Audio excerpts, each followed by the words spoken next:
There are moments in life when you are faced with a decision to help or not to help. And let me tell you, not every situation calls for you to extend yourself, no matter how much they may plead or how strongly they might ask. Sometimes the hardest decision is the one that feels like the right one for you to not help, even when they beg. I know it sounds harsh. I know it may not fit the narrative that society often paints about kindness and giving. But hear me out, there are people who will drain your life force, who will suck the joy right out of your spirit, and who will never return the favor. They will take your time, your energy, and your resources without ever offering anything back. And if you continue to pour into them without boundaries, without understanding the cost to your own soul, you will find yourself empty, unfulfilled, and burnt out. So ask yourself, is this person truly asking for help, or are they simply asking for a free pass to continue in their stagnation, to remain in their comfort zone without ever challenging themselves? You cannot be a savior to everyone.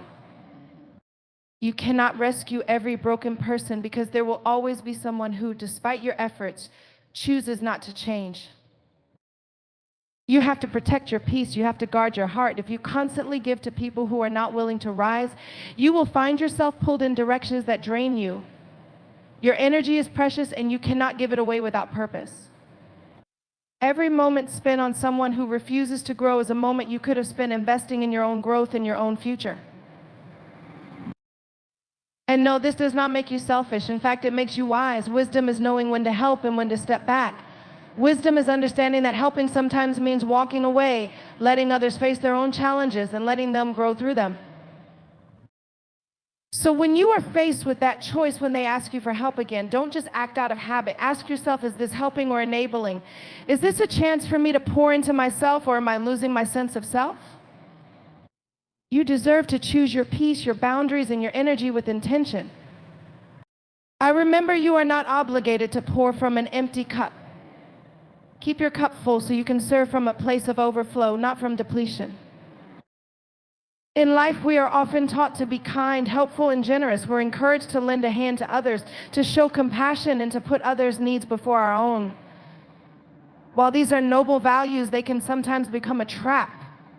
Many of us are conditioned to help others at the expense of our own well-being, forgetting that kindness without boundaries can lead to burnout, resentment, and a loss of self. This is why it's essential to recognize that not every request for help is a genuine need, and not everyone who asks for assistance is deserving of your time, energy, or resources. Boundaries are a vital part of self-preservation and personal growth. Without them, we can become overwhelmed, drained, and consumed by the demands of others. It's important to understand that boundaries are not just about saying no to people or situations that are harmful or exhausting. They are about protecting your energy and emotional health. When you establish clear boundaries, you are setting a standard for how you will allow others to treat you and what you are willing to give, without compromising your own peace and stability. When people ask for your help, it's not always because they truly need it or because they intend to use it to grow. Some people ask for help simply because they know they can rely on you, not because they have any intention of changing or improving their circumstances. They see your generosity as a way to maintain their current situation where they don't have to do the hard work themselves. While it might feel uncomfortable or even selfish to say no, the truth is helping them in this way can sometimes hinder their progress. You are enabling their behavior by allowing them to stay in a state of dependency rather than encouraging them to take responsibility for their own growth. By setting boundaries, you allow space for people to stand on their own feet. You teach them that true help is not about offering a quick fix or providing a temporary solution. Instead, real help encourages self-sufficiency, resilience, and the ability to rise above challenges independently. Setting boundaries is about understanding that sometimes the most loving thing you can do is to step back and allow someone to figure things out for themselves. It's also important to note that your time, energy, and resources are finite. You can't be everything to everyone, and constantly giving without reserve will deplete you in ways that are hard to measure until it's too late. You can't give what you don't have. If you're constantly saying yes to others, you're saying no to yourself, to your own dreams, your own needs, and your own peace of mind. There's a limit to how much you can pour into others before your own cup runs dry. Learning to say no, to set firm boundaries, and to prioritize your own well-being isn't easy, especially when you're used to putting others first. However, it's a practice that is necessary for long-term health and happiness. When you take the time to nurture yourself and protect your energy, you're in a better position to genuinely help those who are truly deserving of your time and support the ones who respect your boundaries and seek help in a way that fosters mutual growth and understanding. Remember, your boundaries are not just a defense against others, they are a statement of self-respect. By protecting your energy and time, you are honoring yourself and your needs. And when you do this, you become a stronger, more effective person in every aspect of your life. Establishing boundaries is not a sign of weakness or selfishness. It is a powerful act of self-care that ultimately allows you to show up as the best version of yourself, not only for others, but also for yourself. In today's world, it's easy to get caught up in the hustle, the demands, and the constant need to be on for others. We are surrounded by expectations from family, friends, colleagues, and even ourselves. These expectations, though often well-meaning, can lead to a steady erosion of our peace. We find ourselves bending over backward to meet the needs of everyone around us, sometimes at the cost of our own mental, emotional, and spiritual well-being. But here's the truth: peace isn't something that simply happens, it's something that must be intentionally protected. When I speak about protecting your peace, I'm talking about creating a space where your mind, body, and spirit can be at ease, regardless of the chaos that might surround you. It's the ability to maintain a sense of calm, clarity, and focus despite the noise. But this requires you to take proactive steps, because peace is fragile. It can be easily disrupted if you're not mindful of the people, situations, and environments you allow into your life. People who demand your attention constantly, who never bring peace into your life but only stress, anxiety, and drama, will inevitably disturb your inner calm. We often fall into the trap of thinking we need to please everyone, be there for everyone, and solve everyone's problems. But what happens when we do this is that we allow our peace to be compromised by the demands of others. Helping is important, but it must never come at the expense of your own well-being. You are not a superhero, and you are not responsible for carrying everyone else's burdens. Your peace, your mental health, and your stability are invaluable. So if you constantly give without replenishing yourself, you will become drained, frustrated, and resentful. You'll begin to feel disconnected from your own needs, losing sight of what truly brings you joy, fulfillment, and inner peace. Protecting your peace means recognizing when it's time to step away. It means understanding that sometimes the best thing you can do is to say no, even when others ask for help. It's about creating boundaries that shield your mental space and emotional health from the people or situations that only serve to disrupt your sense of tranquility. It might mean avoiding toxic relationships, letting go of friendships that drain you, or simply saying no to things that do not align with your core values and purpose. The reality is, if you don't protect your peace, no one else will. You are the only one who can control your environment and the people you allow into your life. In many cases, people might not even realize that they're disturbing your peace. Their demands, their emotional needs, their constant need for attention can all become overwhelming, and it can be easy to feel like you have to meet every request. But remember, peace is a personal responsibility. If you allow others to take precedence over your own well-being, you may find yourself burned out, emotionally exhausted, and even resentful of those you've been trying to help. You may think you're being kind by always saying yes, but in reality, you're sacrificing your peace for the sake of others' comfort. This is why it's so crucial to be intentional about who you allow into your life and how much of your energy you give. Not everyone who asks for your help, time, or attention deserves it. It's important to be selective in who you engage with and to recognize that your peace must always come first.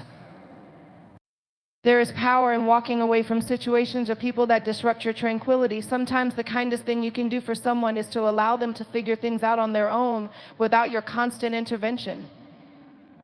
Ultimately, protecting your peace is an act of self-respect. It shows that you value yourself enough to put your well-being above the demands of others. When you make the decision to protect your peace, you are reclaiming your power.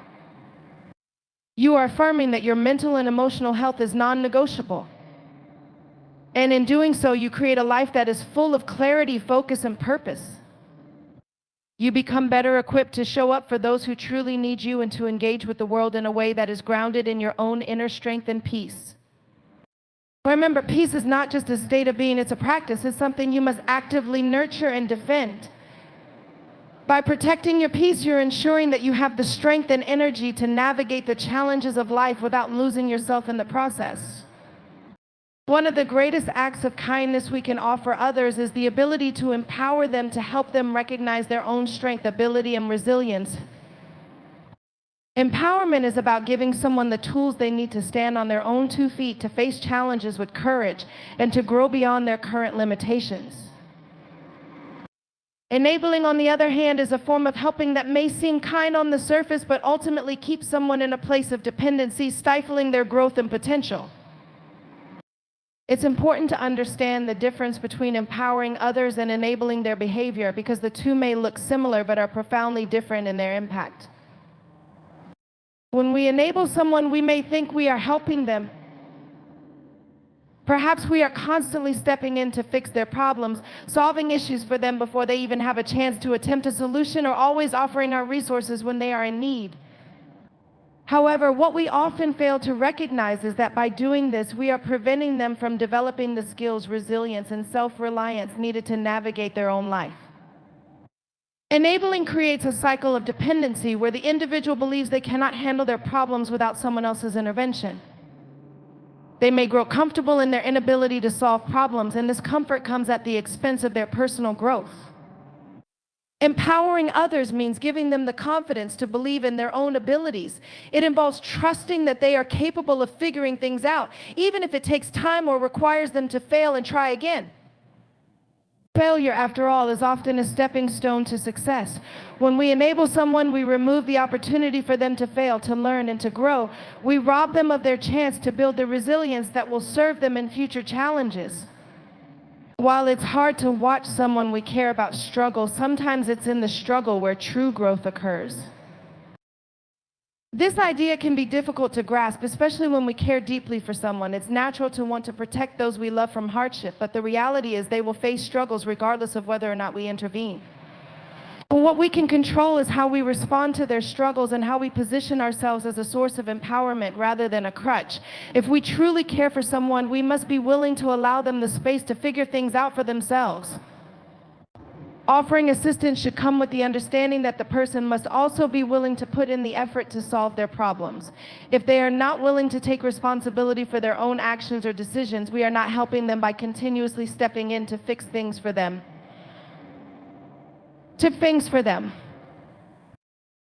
Empowerment also means teaching others how to trust in their own abilities and to make decisions with confidence. When we enable, we rob them of this sense of agency, which can ultimately lead to a lack of self-esteem and a reliance on others for validation and direction.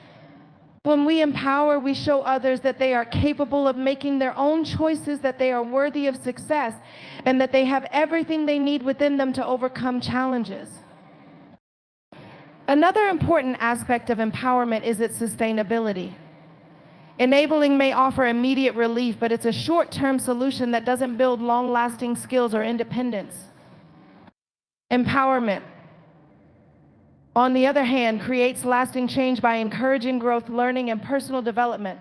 When we empower others, we equip them with the knowledge, resources, and confidence they need to continue their journey, even when we're not around. In conclusion, the goal should always be to empower, not to enable.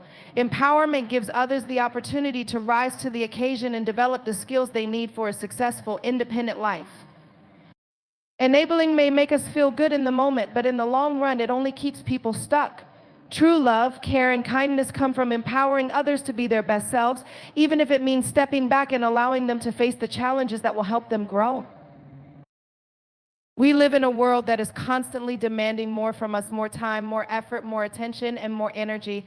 The pressure to keep up with the fast pace of life, to meet every expectation, and to give to every person who asks can easily lead to exhaustion and burnout. The reality is that our energy is limited, and while we may feel that we have an endless capacity to give, eventually we run out. The key to maintaining balance, productivity, and well-being lies in recognizing the finite nature of our energy and learning how to manage it wisely. Your energy is not infinite. You only have so much to give each day, and once you've depleted it, you'll have nothing left to give. Understanding this simple truth is essential in preserving your mental, emotional, and physical health. The world may demand that you be available 24/7, that you be everything to everyone, but you cannot pour from an empty cup. If you continue to give without considering the cost to yourself, you'll find yourself drained, disconnected, and unable to fulfill your own needs. This is why it's crucial to be intentional about where and how you spend your energy. One of the most important aspects of managing your energy is recognizing what activities, relationships, and commitments are worth your time and effort. Not everything requires your energy. Not everyone deserves your attention.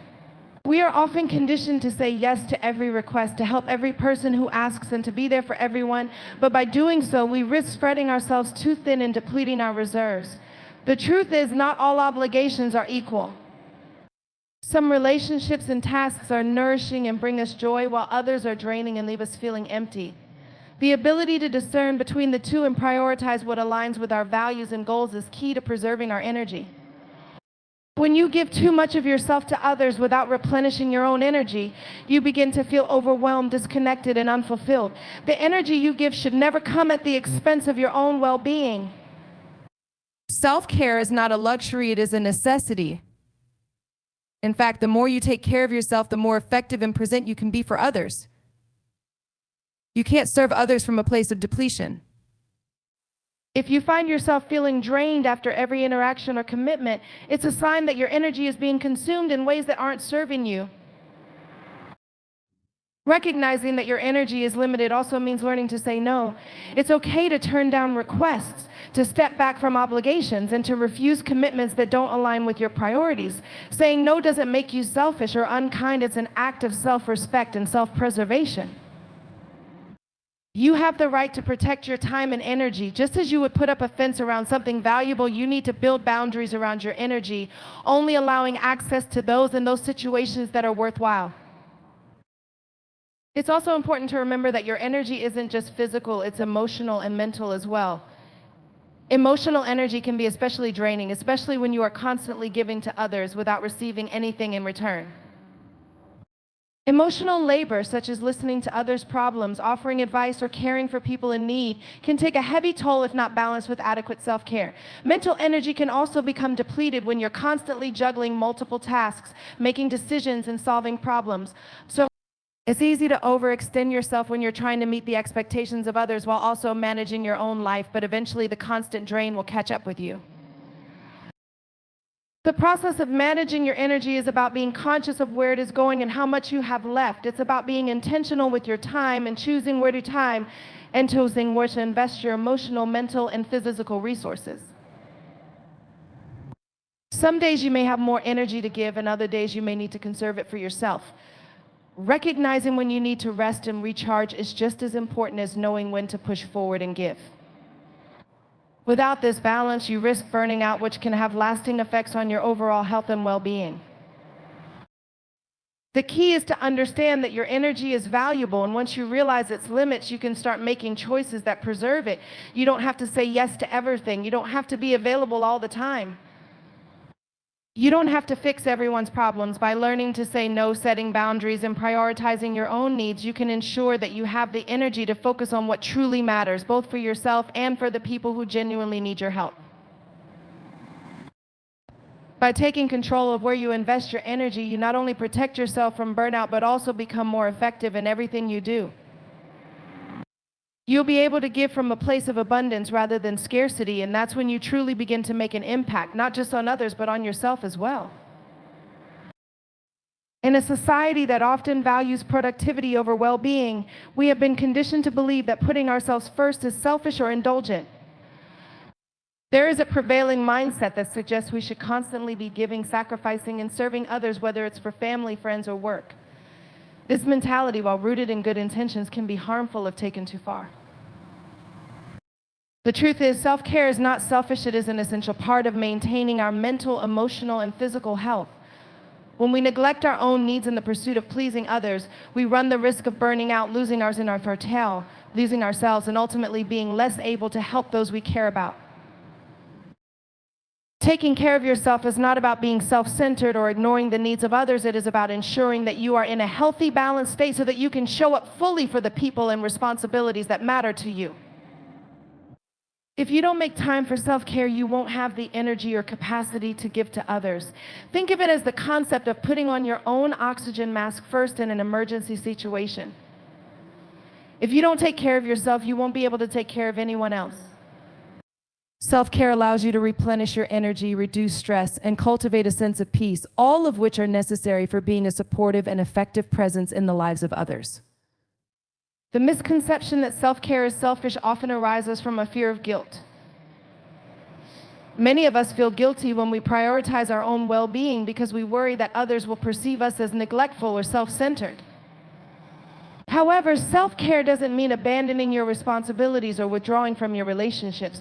It simply means recognizing that you too are deserving of rest, attention, and care. In fact, practicing self-care often leads to a better version of yourself, someone who is more energized, more compassionate, and more present for others. Self-care is also about setting boundaries, saying no when you need to, and recognizing that you cannot give endlessly without considering the toll it takes on your emotional and physical reserves. When you fail to set boundaries and put yourself last, it can lead to feelings of resentment and frustration. You might start to feel like you are giving too much without receiving enough in return. This imbalance can cause emotional exhaustion and leave you feeling unappreciated. But when you practice self-care, you're acknowledging that your well-being matters just as much as the well-being of those around you.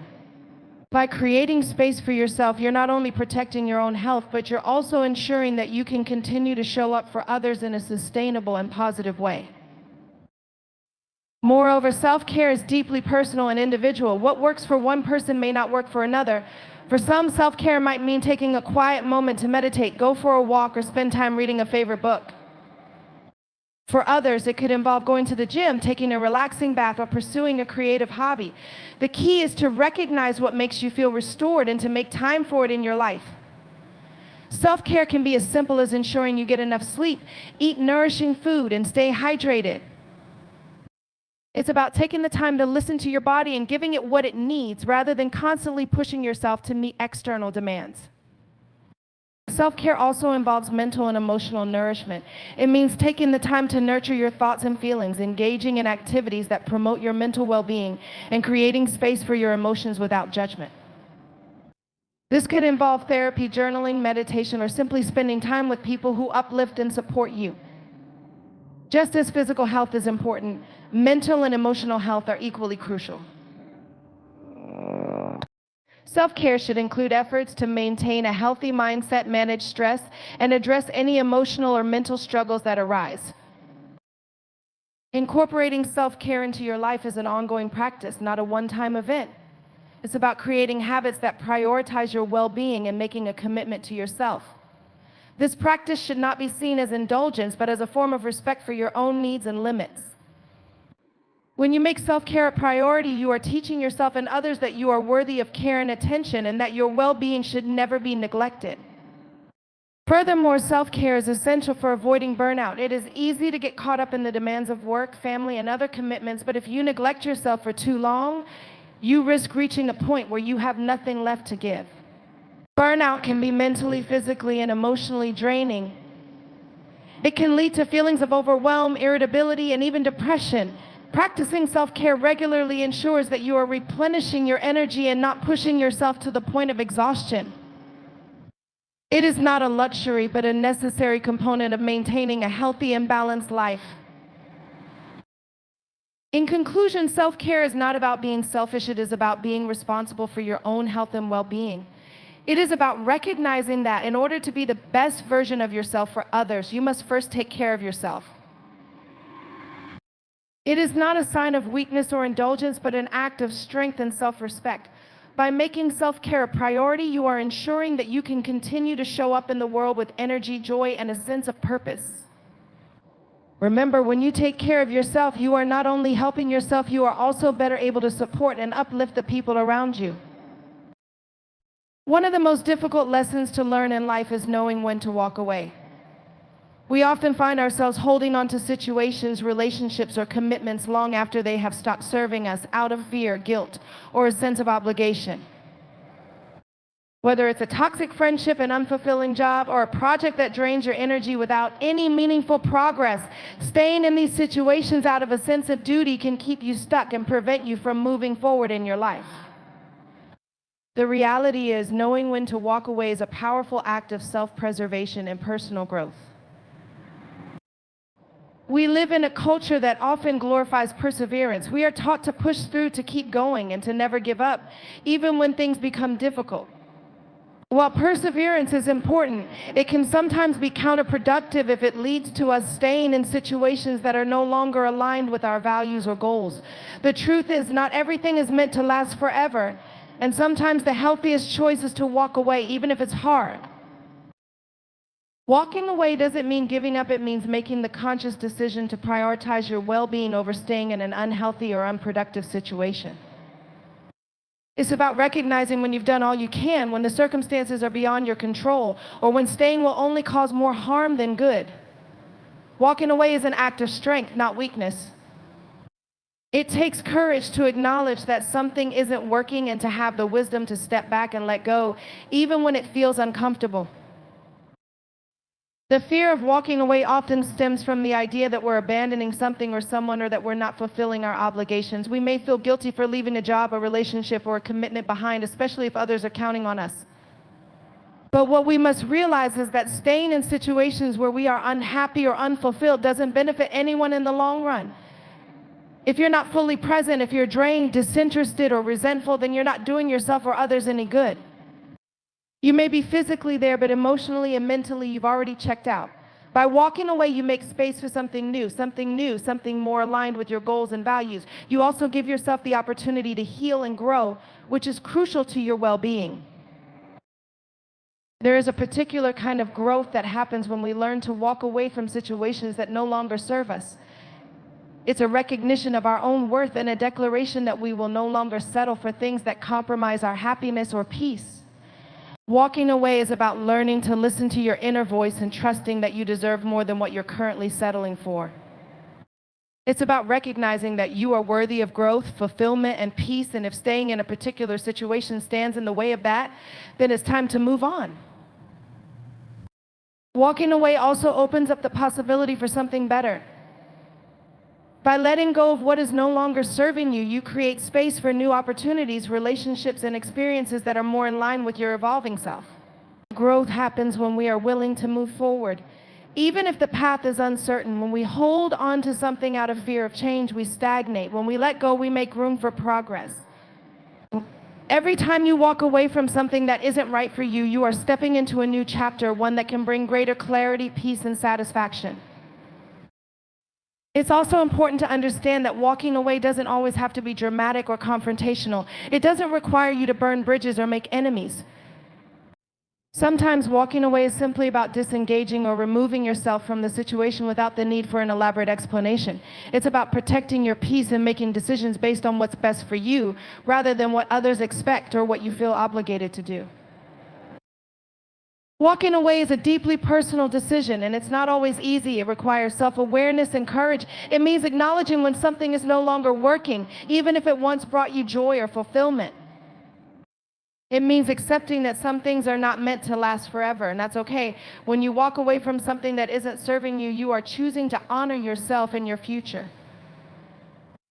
You are choosing to create space for better opportunities, healthier relationships, and a life that aligns with who you are becoming.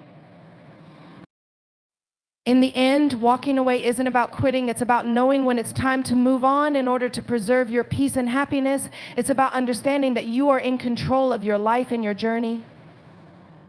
When you learn to walk away from what no longer serves you, you take back your power and open up the path to something better. In life, there are moments when we are called to make tough decisions, to face uncomfortable truths, and to let go of things that no longer serve us. Whether it's choosing not to help someone who isn't willing to help themselves, recognizing the importance of self-care, or knowing when it's time to walk away from a situation that drains us, these decisions are not signs of weakness. They are acts of strength and self-respect. We often find ourselves caught between the pressure to please others, to be everything to everyone, and the need to protect our own well-being. But as we've explored, true growth comes from empowering others, setting boundaries, and investing in ourselves. Our energy is limited, and we must learn to manage it wisely so we can continue to give from a place of abundance, not exhaustion. Self-care is not selfish, it's essential for our mental, emotional, and physical health. By taking care of ourselves, we are better equipped to serve others and to live a life that aligns with our values and purpose. And while it's difficult, there are times when walking away is the best decision we can make, whether it's a toxic relationship, a draining job, or a project that's no longer in line with our vision. Letting go creates space for new opportunities and personal growth. Walking away is not about quitting, it's about choosing your peace, your happiness, and your future over the weight of obligation or guilt. The most important thing we can do is make decisions that honor our worth, our boundaries, and our well-being. By doing so, we free ourselves from the chains of fear, guilt, and obligation, and we open the door to a life of fulfillment, purpose, and peace. Remember, you have the power to choose where to direct your energy, when to step back, and when to walk away. These choices are not only acts of self-love, but acts of wisdom that allow us to live fully and authentically. Trust yourself and know that you are worthy of a life that brings you joy, growth, and peace.